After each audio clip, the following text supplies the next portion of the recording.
Hello दोस्तों। स्वागत है आपका अपना YouTube channel BK Uni Classes पर। दोस्तों, आज की इस वीडियो में हम लोग बात करेंगे।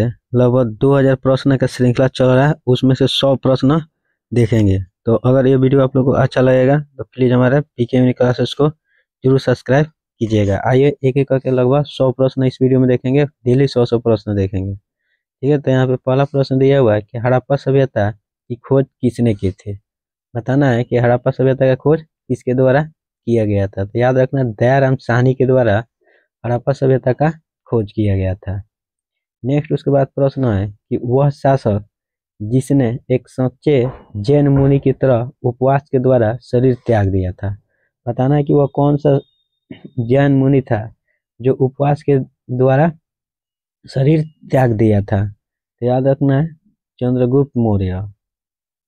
नेक्स्ट उसके बाद प्रश्न है कि तराइन का प्रथम युद्ध 1191 में किसके मध्य लड़ा गया था। तो याद रखना, मोहम्मद गोरी और पृथ्वीराज तृतीय के द्वारा तराइन का प्रथम युद्ध 1191 में लड़ा गया था।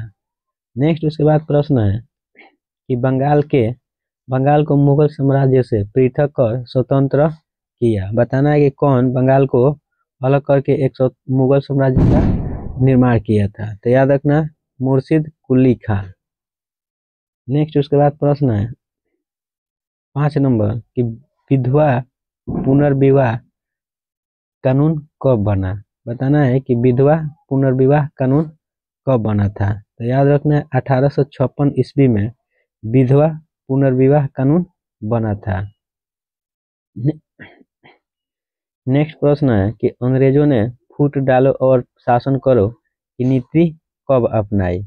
तो याद रखना 1858 ईस्वी के बाद अंग्रेजों ने फूट डालो और नीति करो की नीति को अपनाए थे। नेक्स्ट उसके बाद प्रश्न है कि इंग्लैंड में गृह युद्ध कितने वर्षों तक चला था। तो याद रखना, इंग्लैंड जो था उसमें 7 वर्ष तक गृह युद्ध चला हुआ था। नेक्स्ट उसके बाद प्रश्न है कि आर्य भारत कहाँ से आए थे। बताना है कि आर्य जो थे भारत में कहाँ से आए थे। तो याद रखना, केंद्रीय एशिया जो था वहीं से आर्य जो थे भारत से आए हुए थे। नेक्स्ट उसके बाद प्रश्न है कि किस अवधि में रामायण और महाभारत की रचना हुई थी। तो याद रखना है आर्य की अवधि जो था उसी में रामायण और महाभारत की रचना किया गया था। नेक्स्ट उसके बाद प्रश्न है 10 नंबर कि गुप्त समाज की स्थापना किसने की थी। तो याद रखना है चंद्रगुप्त जो था वही गुप्त समाज का स्थापना किया हुआ था। नेक्स्ट उसके बाद हम लोग देखेंगे 11 नंबर प्रश्न कि पानीपत की दूसरी लड़ाई किनके बीच हुई थी। तो याद रखना है बेगम खां और हेमू के बीच में पानीपत की दूसरी लड़ाई हुई थी। नेक्स्ट उसके बाद है कि मोहम्मद गोरी कहाँ का शासक था। तो याद रखना है अफगानिस्तान का मोहम्मद गोरी जो था वह शासक था। नेक्स्ट है कि मस्तानी किस शासक की प्रेयसी थी। बताना है कि मस्तानी जो थी वह किस शासक की प्रेयसी थी। तो याद रखना है बाजीराव पेशवा की। नेक्स्ट उसके बाद प्रश्न है कि बिहार प्रदेश को किस मुस्लिम शासक ने सर्वप्रथम जीता था। बताना है कि बिहार को सबसे पहले कौन मुस्लिम शासक था जो जीता हुआ था। तो याद रखना खिलजी जो था वही इसका राइट आंसर हो जाएगा। नेक्स्ट उसके बाद प्रश्न है 15 नंबर कि मुगल काल में सर्वप्रथम किस शहर में अंग्रेजों ने अपना कारखाना स्थापित किए थे। तो याद रखना है सूरत में। नेक्स्ट उसके बाद प्रश्न है कि पहली सहायक संधि कौन थी। बताना है कि पहला सहायक संधि जो था वह कौन था। तो याद रखना है निजाम। नेक्स्ट उसके बाद है 17 नंबर प्रश्न कि कर्नाटक संगीत का पितामह किसे कहा जाता है। बताना है कि कर्नाटक संगीत जो है उसका पिता किसको कहते हैं। तो याद रखना है पुरंदर दास जो थे उन्हीं को कर्नाटक संगीत का पितामह कहा जाता है। नेक्स्ट प्रश्न है कि किसके शासन काल में सर्वप्रथम चीनी यात्री भारत आए थे। तो याद रखना है चंद्रगुप्त द्वितीय के काल में चीनी यात्री जो था हेनसोंग भी वहीं के था, भारत आया था। नेक्स्ट प्रश्न है कि निम्नलिखित मुगल शासकों में से किसे प्रिंस ऑफ विलर्स के नाम से पुकारा जाता है? तो याद रखना है, शाहजहां को प्रिंस ऑफ विलर्स के नाम से भी जाना जाता है। नेक्स्ट प्रश्न है 20 नंबर कि सिख समुदाय के अंतिम गुरु कौन थे? तो याद रखना, गुरु गोविंद सिंह जो थे वह सिख समुदाय के अंतिम गुरु थे। नेक्स्ट उसके बाद प्रश्न है कि कुचिपुड़ी नृत्य कहाँ आरंभ हुआ था? बताना है कि कुचिपुड़ी नृत्य जो है कहाँ से शुरू हुआ था? तो याद रखना, आंध्र प्रदेश से कुचिपुड़ी नृत्य जो था शुरू हुआ था। नेक्स्ट प्रश्न है कि चित्रकला की गांधार शैली का सूत्रपात किसके द्वारा किया गया था? तो याद रखना, महायान संप्रदाय जो था उसी के द्वारा चित्रकला की गांधार शैली का सूत्रपात किया गया था। नेक्स्ट प्रश्न है कि ताजमहल का डिजाइन तैयार करने वाला वास्तुकार कौन था? बताना है कि ताजमहल जो था उसका डिजाइन किसने किया हुआ था? तो याद रखना है, उस्ताद ईसा जो था वही ताजमहल का डिजाइन बनाया हुआ था। नेक्स्ट 24 नंबर प्रश्न है कि बौद्धों के विश्वास के अनुसार गौतम बुद्ध का अगला अवतार किसे माना जाता है? तो याद रखना कल्कि जो था उसको बौद्ध गौतम बुद्ध का अगला अवतार के रूप में जाना गया। नेक्स्ट प्रश्न है कि सम्राट अकबर ने निम्नलिखित में से किस महल का निर्माण फतेहपुर सीकरी में करवाया था? याद रखना है, पंचमहल में। नेक्स्ट उसके बाद प्रश्न है कि कुतुब मीनार के पास स्थित लौह स्तंभ किस राजा ने बनवाया था? तो याद रखना, चंद्रगुप्त तृतीय जो था वह कुतुब मीनार जो था उसके पास लौह स्तंभ का निर्माण करवाया था। नेक्स्ट प्रश्न है 27 नंबर कि स्वामी दयानंद सरस्वती ने किस समाज की स्थापना की थी? तो याद रखना है, आर्य समाज की स्थापना स्वामी दयानंद सरस्वती के द्वारा किया गया था। नेक्स्ट प्रश्न है कि निम्नलिखित में से किसने इबादत खाना बनवाया? तो याद रखना, अकबर जो थे वही इबादत खाना को निर्माण करवाए थे। नेक्स्ट प्रश्न है कि भारत की प्रथम महिला शासक कौन बनी थी? तो याद रखना है, रजिया बेगम जो थी वो भारत की प्रथम महिला शासक बनी हुई थी। नेक्स्ट उसके बाद 30 नंबर प्रश्न हम देखेंगे कि टीपू सुल्तान कहाँ का शासक था? तो याद रखना, टीपू सुल्तान जो था वह मैसूर का शासक था। नेक्स्ट उसके बाद हम 31 नंबर प्रश्न देखेंगे कि भारत में प्रथम मुस्लिम आक्रमणकारी था। बताना कि भारत में प्रथम मुस्लिम आक्रमणकारी जो था वह कौन था? तो याद रखना है, मोहम्मद बिन कासिम जो था वह भारत में प्रथम मुस्लिम आक्रमणकारी था। नेक्स्ट प्रश्न है कि प्रथम भारतीय साम्राज्य स्थापित किया गया था। याद रखना है, चंद्रगुप्त मौर्य के द्वारा प्रथम भारतीय साम्राज्य का स्थापना किया गया था। नेक्स्ट उसके बाद 33 नंबर प्रश्न है कि किसके समाधि के कारण नांदेड़ गुरुद्वारा सिखों द्वारा पवित्र माना गया? याद रखना है, इसका राइट आंसर है गुरु गोविंद सिंह के। नेक्स्ट उसके बाद है 34 नंबर प्रश्न, विख्यात सोमनाथ मंदिर को किसने नष्ट किया था? तो याद रखना है, सुल्तान मोहम्मद जो था वह सोमनाथ मंदिर को नष्ट कर दिया था। नेक्स्ट उसके बाद हम लोग देखेंगे 35 नंबर प्रश्न कि निम्नलिखित में से कौन सा सबसे पुराना स्मारक है? तो याद रखना है, अजंता की गुफा जो है वो सबसे पुराना स्मारक है। नेक्स्ट उसके बाद हम देखेंगे 36 नंबर, सिंधु घाटी सभ्यता के लोग पूजा करते थे। बताना है कि सिंधु घाटी सभ्यता के लोग जो थे वह किसका पूजा करते थे? तो याद रखना, पशुपति का पूजा सिंधु घाटी सभ्यता के लोग करते थे। नेक्स्ट है कि त्रिपिटक धार्मिक ग्रंथ है। बताना है कि त्रिपिटक जो है इनका धार्मिक ग्रंथ है। तो याद रखना है, बौद्ध धर्म का त्रिपिटक धार्मिक ग्रंथ है। नेक्स्ट 29 नंबर प्रश्न है, पानीपत की तीसरी लड़ाई कब हुई थी? तो याद रखना है, 1761 ईस्वी में पानीपत की तीसरी लड़ाई हुई थी। नेक्स्ट उसके बाद प्रश्न है कि मुगल साम्राज्य की नींव किस लड़ाई के बाद मानी जाती है? तो याद रखना, पानीपत की प्रथम लड़ाई को मुगल साम्राज्य के नींव के रूप में उभर के आया था। नेक्स्ट है 40 नंबर प्रश्न कि मुगल वंश की स्थापना भारत में कब हुआ। तो याद रखना है 1526 ईस्वी में मुगल वंश की स्थापना भारत में हुआ था। नेक्स्ट उसके बाद 41 नंबर प्रश्न है कि प्लासी का युद्ध कब लड़ा गया था। तो याद रखना है 23 जून 1757 ईस्वी को प्लासी का युद्ध लड़ा गया था। नेक्स्ट उसके बाद है 42 नंबर प्रश्न कि बक्सर का युद्ध कब आरंभ हुआ था। तो याद रखना है 1763 ईस्वी में बक्सर का युद्ध हुआ था। नेक्स्ट है कि दिल्ली का लाल किला का निर्माण किसने बनवाया था। ठीक है, बताना है कि दिल्ली का लाल किला किसने बनवाया था। तो याद रखना है शाहजहां ने दिल्ली का लाल किला का निर्माण करवाया था। नेक्स्ट उसके बाद है कि शिवाजी के प्रशासन में पेशवा किसे माना जाता था। तो याद रखना है शिवाजी के प्रशासन जो था उसमें पेशवा के रूप में मुख्यमंत्री को जाना जाता था। नेक्स्ट उसके बाद प्रश्न है कि भारत में प्रथम पूर्णतः रंगीन फिल्म बनी थी।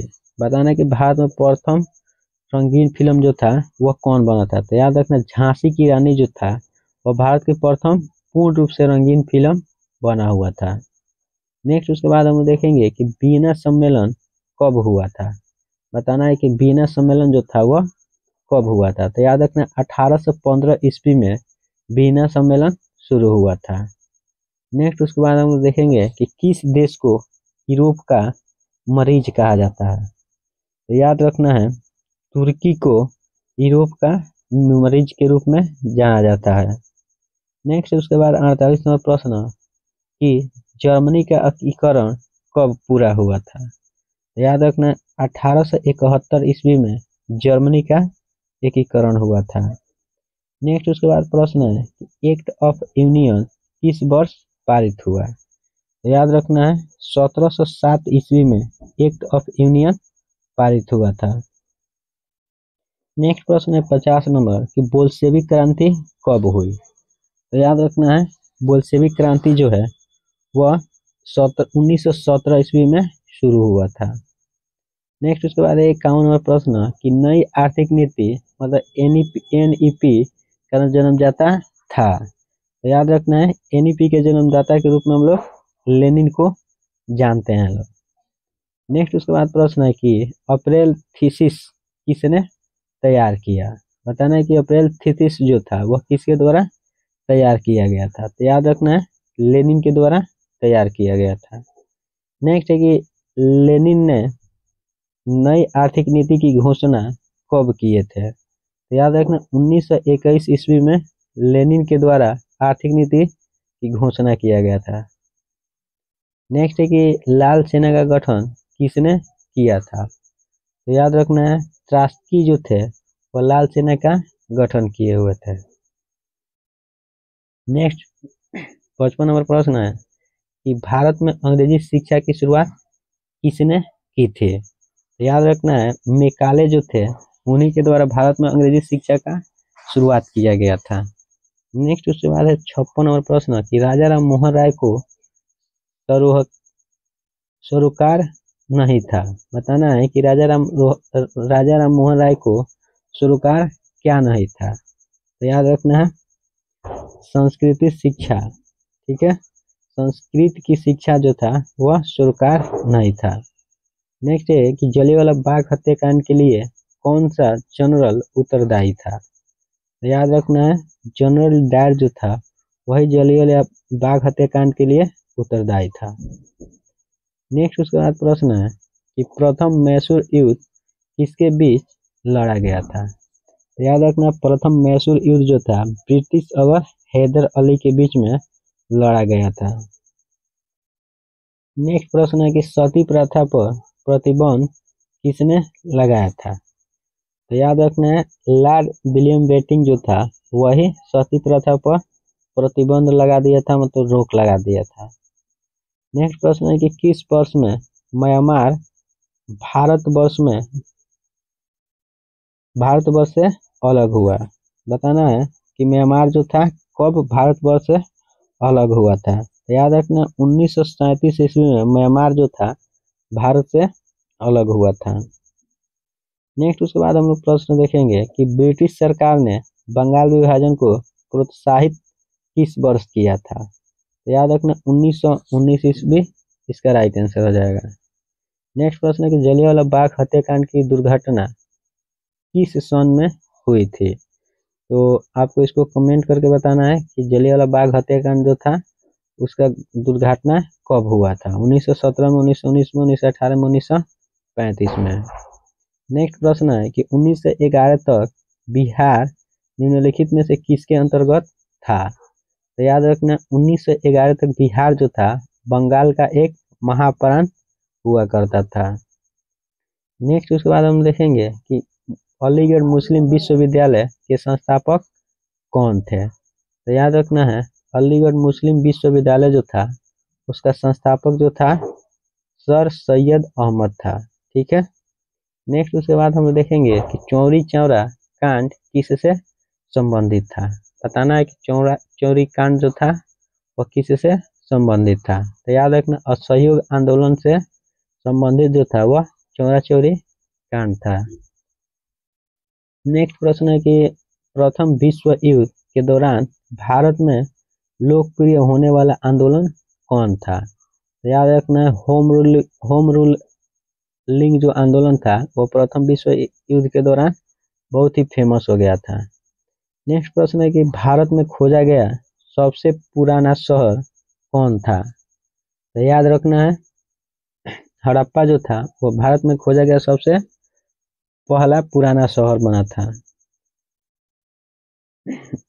नेक्स्ट प्रश्न है कि सिंधु घाटी के लोग विश्वास करते थे। तो याद रखना है मातृशक्ति जो था उसी को सिंधु घाटी सभ्यता के लोग विश्वास करते थे। नेक्स्ट है कि निम्नलिखित में से किस फसल का ज्ञान वैदिक काल के लोगों को नहीं था। तो याद रखना है तंबाकू का ज्ञान जो था वैदिक काल के लोगों को नहीं था। नेक्स्ट प्रश्न है कि वैदिक गणित का महत्वपूर्ण अंग है। बताना है कि वैदिक गणित का महत्वपूर्ण अंग कौन है। तो याद रखना 16 सूत्र जो है वो वैदिक गणित का महत्वपूर्ण अंग है। नेक्स्ट प्रश्न है कि किस वेद में प्राचीन वैदिक युग की संस्कृति के बारे में सूचना दी गई है। तो याद रखना है ऋग्वेद में। नेक्स्ट उसके बाद हम लोग प्रश्न देखेंगे 73 नंबर कि वेदों की संख्या कितनी है। बताना है कि वेद जो है उसका संख्या कितना है। तो याद रखना है 4। नेक्स्ट उसके बाद प्रश्न है कि ऋग्वैदिक आर्यों का मुख्य व्यवसाय क्या था। बताना है कि ऋग्वैदिक आर्यों का मुख्य व्यवसाय जो था वह क्या था। तो याद रखना है पशुपालन। नेक्स्ट प्रश्न है कि भारतीय संस्कृत का आदि ग्रंथ किसे कहा जाता है। बताना है कि भारतीय संगीत का आदि ग्रंथ जो है वह किसको कहते हैं। तो याद रखना है सामवेद को भारतीय संगीत का आदि ग्रंथ कहा जाता है। नेक्स्ट प्रश्न है कि प्रथम विधि निर्माता कौन है। याद रखना है मुनि जो है उनको प्रथम विधि निर्माता के रूप में जाना जाता है। नेक्स्ट उसके बाद प्रश्न है कि कृष्ण भक्ति का प्रथम और प्रधान ग्रंथ कौन है। तो याद रखना श्रीमद् भागवत गीता जो है कृष्ण भक्ति का प्रथम और प्रधान ग्रंथ है। नेक्स्ट उसके बाद है 78 नंबर प्रश्न कि ऋग्वेद में संपत्ति का रूप क्या है। याद रखना है गोधन जो है वह ऋग्वेद में संपत्ति का प्रमुख रूप माना गया है। नेक्स्ट है कि पुराणों की संख्या कितनी है। इसको भी आपको कमेंट करके बताना है कि पुराणों की संख्या जो है कितना है। 16 है, 20 है, 18 है, 11 है। तो इसको भी आपको कमेंट करके बताना है कि पुराणों की संख्या जो है वह कितना है। नेक्स्ट उसके बाद प्रश्न है कि वैदिक धर्म का मुख्य लक्षण इनमें से किसकी उपासना था। याद रखना है प्रकृति का। नेक्स्ट प्रश्न है कि किस देवता के लिए ऋग्वेद में पुरंदर शब्द का प्रयोग किया गया है। तो याद रखना इंद्र देवता को ऋग्वेद में पुरंदर कहा गया है। नेक्स्ट है कि 16 सूत्र किस विषय से संबंधित पुस्तक है। अभी इसको हम ऊपर बताए थे कि 16 सूत्र जो है वह किस पुस्तक से संबंधित है? तो याद रखना है ज्यामिति से। मतलब नेक्स्ट प्रश्न है कि अस्तोमा सद्गमय कहाँ से लिया गया है? बताना है कि बहुत फेमस है अस्तोमा सद्गमय किस चीज से लिया गया है? तो याद रखना है ऋग्वेद से अस्तोमा सद्गमय को लिया गया है। नेक्स्ट प्रश्न कि धर्मशास्त्रों में भू राजस्व की दर क्या है? बताना है कि धर्मशास्त्रों में भू राजस्व का दर कितना है? तो याद रखना है 1/6। नेक्स्ट है कि प्राचीन भारत में निक्ष नाम से किसे जाना जाता है? बताना है कि प्राचीन भारत में निषक के नाम से किसको जाना जाता था? तो याद रखना है स्वर्ण आभूषण जो था, मतलब सोना का आभूषण, उसी को निषक के नाम से जाना जाता था। नेक्स्ट प्रश्न है कि योग दर्शन के संस्थापक है? तो याद रखना है पतंजलि जो है उन्हीं को योग दर्शन के प्रतिपादक माना जाता है। नेक्स्ट प्रश्न है कि उपनिषद पुस्तक किससे संबंधित है? तो याद रखना है दर्शन से संबंधित है उपनिषद पुस्तक। नेक्स्ट प्रश्न है कि आरंभिक वैदिक साहित्य में सर्वाधिक वर्णित नदी है? तो याद रखना है सिंधु। नेक्स्ट उसके बाद प्रश्न है कि क्रम का सिद्धांत किससे संबंधित है? बताना है कि क्रम का सिद्धांत जो है वह क्या चीज से संबंधित है? याद रखना है मीमांसा से संबंधित है। नेक्स्ट उसके बाद प्रश्न कि वैदिक युग में प्रभावित लोकप्रिय शासन प्रणाली थी? याद रखना है गणतंत्र। नेक्स्ट 91 नंबर प्रश्न है कि सबसे प्राचीन वेद कौन सा है? तो याद रखना है सबसे प्राचीन वेद सामवेद है। नेक्स्ट उसके बाद है कि कौन सा वेद असंत गद्य रूप में भी रचित थे? तो याद रखना है इसका राइट आंसर हो जाएगा ऑप्शन नंबर डी। नेक्स्ट निम्नलिखित में से कौन सी स्मृति प्राचीनतम है? बताना है कि इसमें से कौन सी स्मृति है जो सबसे पुराना है? तो याद रखना है मनुस्मृति। नेक्स्ट उसके बाद प्रश्न है कि आदि काव्य की संज्ञा किसने दी थी? बताना है कि आदि काव्य की संज्ञा जो है किसके द्वारा दिया गया था? तो याद रखना रामायण में। नेक्स्ट है कि गायत्री मंत्र की रचना किसने की थी? बताना है कि गायत्री मंत्र है उसका रचना किसके द्वारा किया गया था? तो याद रखना है विश्वामित्र के द्वारा गायत्री मंत्र की रचना किया गया था। नेक्स्ट प्रश्न है 96 नंबर कि हड़प्पावासी किस वस्तु के उत्पादन में सर्वप्रथम थे? तो याद रखना है कपास के। नेक्स्ट प्रश्न है कि सिंधु घाटी सभ्यता का कौन सा स्थान भारत में स्थित है? तो याद रखना है लोथल जो है सिंधु घाटी सभ्यता का भारत में स्थित है। नेक्स्ट है कि पाली ग्रंथों में गांव का मुखिया को क्या कहा जाता है? तो याद रखना है पाली ग्रंथ में गांव का मुखिया जो है उसे ग्राम भोजक के रूप में जाना जाता है। नेक्स्ट प्रश्न है कि नंद वंश का संस्थापक कौन था? बताना है कि नंद वंश जो था उसका संस्थापक कौन था? तो याद रखना है महानंदनी जो है उन्हें नंद वंश के संस्थापक के रूप में जाना जाता है। नेक्स्ट और आज का यह अंतिम प्रश्न था। तो दोस्तों अगर वीडियो आप लोग को अच्छा लग रहा है तो प्लीज़ हमारे बीके यूनिक क्लासेस को जरूर सब्सक्राइब कर लीजिए और वीडियो को लाइक करें और अपने दोस्तों के पास इसे शेयर जरूर करें।